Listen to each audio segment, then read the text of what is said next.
Welcome back to the Relationship Refinery, which is formerly known as Asia Inspires. I'm Asia, and thank you for tuning in to part 2 of Money Matters, the real roots of relational ruin. If you did not previously watch the first part, I will link it here, as well as in the description box. And I strongly encourage you to watch that first because we're kind of getting our feet wet and getting an understanding of why making more money or having more money does not necessarily stop you from getting a divorce. It really has to do with your relationship with money. So the first thing that I talked about last week, like I said, just go ahead and watch it. But if you need a refresher, is that your relationship with money can negatively affect your relationship with your partner. So it depends on the way that you grew up. Sometimes, it doesn't always, but it can depend on the way that you grew up. That can affect how you view money in the relationship, which can lead to arguments and conflict and all kinds of things. Anyway, today we're talking about something completely different. But as a reminder, I want to encourage you to subscribe. And if you are new to this channel, of course, subscribe. And if you are an Asia Inspire subscriber, I want to encourage you to still subscribe. We're still going to be talking about relationships. We're still going to be talking about mental health.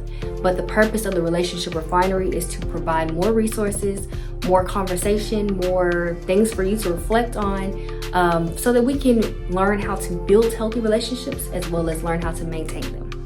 So let's go ahead and get started. Without further ado, let's go.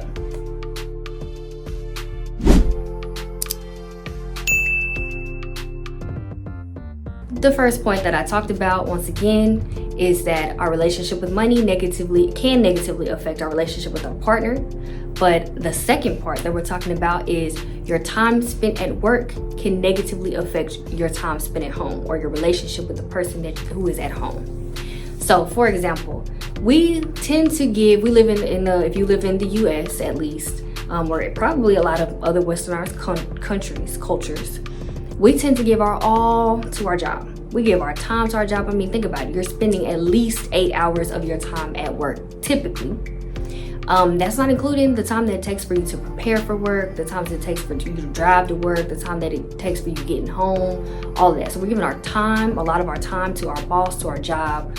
We're giving our best attitude to our boss. Like, we don't go in there, or some of us, we don't go into the job like, oh, what do you want? And we may feel like that internally, but when our boss asks us to do something, we're like, okay, I'm on it right away.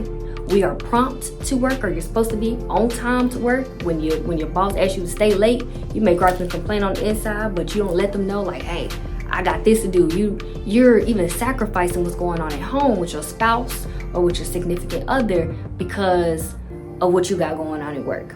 You're giving them all your respect. You know, you're not cussing them out of your head. You're not talking down on them.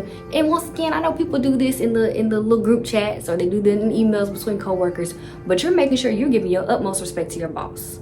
Okay? You are, just really giving them your best attitude, your respect. You're being on time. You're giving them your time. You're sacrificing things that's going on at home. And then you're even going out of your way, and often it's required, but you still go out of your way to stay up to date with what's going on at work. So you're not just like, that ain't got nothing to do with me. I mean, I've been at this job for 10 years and this job is the same 10 years ago that it is today. So I don't need to do any extra research. I don't need to mix and mingle with people so that I can get to know what's going on.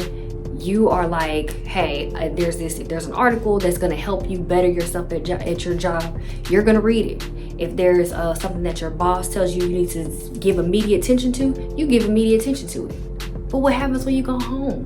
Do you give your partner, do you give your spouse that same respect? Do you give your partner, your spouse that same attitude? Do you give your partner, or excuse me, I keep saying your partner, spouse, do you give your spouse the same on time? If you say that you're gonna do this at this time, do you make sure that you do that on time for your spouse?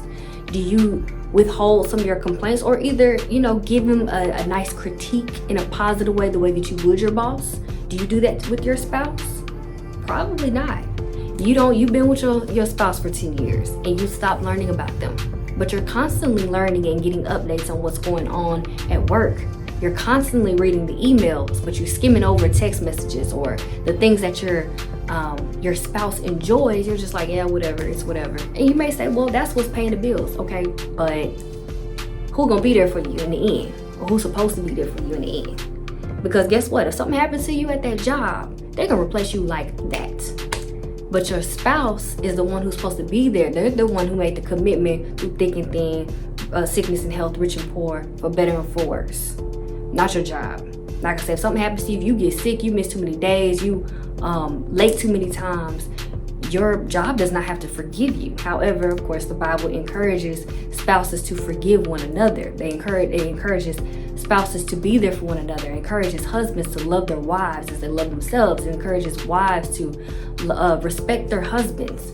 So if you're giving all this to your job, but you're not giving it to your spouse, that right there is negatively affecting the relationship. And once again, you could be a millionaire. And there are millionaires who are able to, instead of, your wife, let's just say your wife needs her car detailed, or she needs something repaired in the house, and instead of you taking the time out to do it, you pay somebody else to do it. And there's some people who I don't care. As long as it gets done, I don't care who do it. I don't care if it's you. I don't care if it's, person down the street. It don't matter. I just need it done. But you're still missing that time with one another. You spend more time at your job and being in your coworker spaces and getting to know your coworker. You know more about your coworker than you do your spouse. You know more about their secrets. You know more about their trials or tribulations than you do what's going on with your spouse right now. You went to the doctor the other day. You didn't even tell your spouse that you was going because y'all are just kind of missing each other. You get up in the morning. You hurry up and get ready for work. Y'all used to greet each other. Y'all used to greet each other when you come home with a kiss. Y'all used to leave the house and give each other a kiss. Now you get up at the last minute so that you can hurry up and get to work, and you're not even telling your spouse, have a great day, I love you, filling them up with words. You're not even pouring into them like you do your job. And like I said, you can make a bunch of money and you can still miss the mark there because you're giving all of your time and energy into your job and you're not giving it to your partner. Y'all have become roommates. No more are y'all romantic. No more are y'all sexual beings.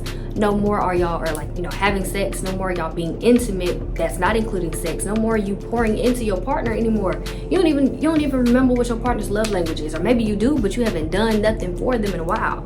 You haven't complimented them, but you probably said something to somebody at work that poured into them. You probably gave some encouragement to them. You give your coworkers more grace than you give your spouse. And I kind of skated over it, but the point that I was trying to make just a minute ago was that it doesn't really matter how much your partner makes, your spouse makes, how much you make. Y'all could be both bringing in, like I said, let's say $1 million a year.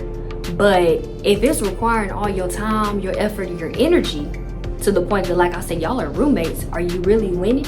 Yeah, your bills are paid on time. Not even on time, they paid up. But you still are giving all your time, all your energy into work. You're not giving your time and energy into your partner. So now y'all are arguing over household chores because you feel like, well, I worked overtime today, so I shouldn't have to do the dishes, when that was an agreement that y'all made prior. And I encourage you, if that's something that you and your partner agreed to, remember, or I made a video talking about covenant versus a contract, covenant versus contract, and how you should be flexible in your marriage. But y'all, like I said, y'all are arguing over household chores. You're arguing over who is responsible for taking care of the children, who is responsible for doing this. You're arguing over the fact that y'all are not spending any time together. And it's like, it's not because of how much money you make, it's because you're not prioritizing your relationship. And so I want to give you some homework. If you are in a relationship, whether it is a marriage or y'all are just dating, I want to encourage you to make an effort every single week to spend some quality time with your spouse, the same way that it's expected when you're in a meeting with your boss or with your supervisor, with your coworkers or whatever. You can't have your phone in there and be scrolling on Instagram, or at least you're not supposed to be. The same way that as soon as your coworker or your boss or somebody sends you an email and you open it up immediately and respond immediately, give that same love, or I won't say love, give that same attention to detail, give that same respect to your spouse, the person that you committed yourself to, as you do. As a matter of fact, give more of that to them than you do your boss. There are cheap or inexpensive ways that you can spend time with your partner, whether that's y'all going on a daily walk. Just get a walk around the neighborhood where y'all are updating each other on what's going on about your day.